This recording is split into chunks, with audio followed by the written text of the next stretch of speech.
ஒரு மகிழ்ச்சியான செய்தி. இதயம் நல்லெண்ணெயின் விலை லிட்டருக்கு ரூபாய் 105 குறைஞ்சிருக்கு. செப்டம்பர் 2023ல 1 லிட்டர் இதயம் நல்லெண்ணெயின் அதிகபட்ச விலை ரூபாய் 503. ஆனா இப்ப 1 லிட்டர் இதயம் நல்லெண்ணெயின் விலை ரூபாய் 398 மட்டும்தான் தமிழ்நாட்டுல. அப்ப இனிமே எல்லாரும் இதயம் நல்லெண்ணெய் வாங்கலாம் இல்ல?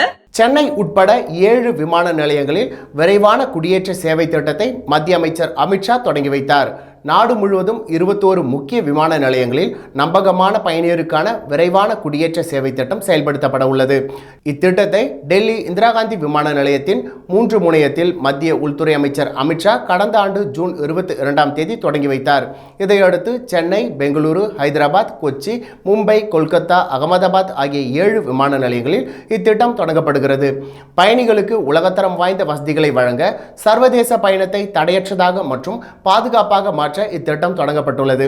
இது குறித்து செய்தி வெளியிட்டுள்ள உள்துறை அமைச்சகம், பிரதமர் நரேந்திர மோடியின் தலைமையின் கீழ் விரைவு குடியேற்றம் நம்பகமான பயணிகள் திட்டம் என்பது விக்சித் பாரத் தொலைநோக்கு திட்டத்தின் கீழ் ஒரு குறிப்பிடத்தக்க முயற்சியாகும். இத்திட்டத்தில் பதிவு செய்தவர்களுக்கு 60% வேகமான குடியேற்ற அனுமதி கிடைத்துள்ளது என்று தெரிவித்துள்ளது.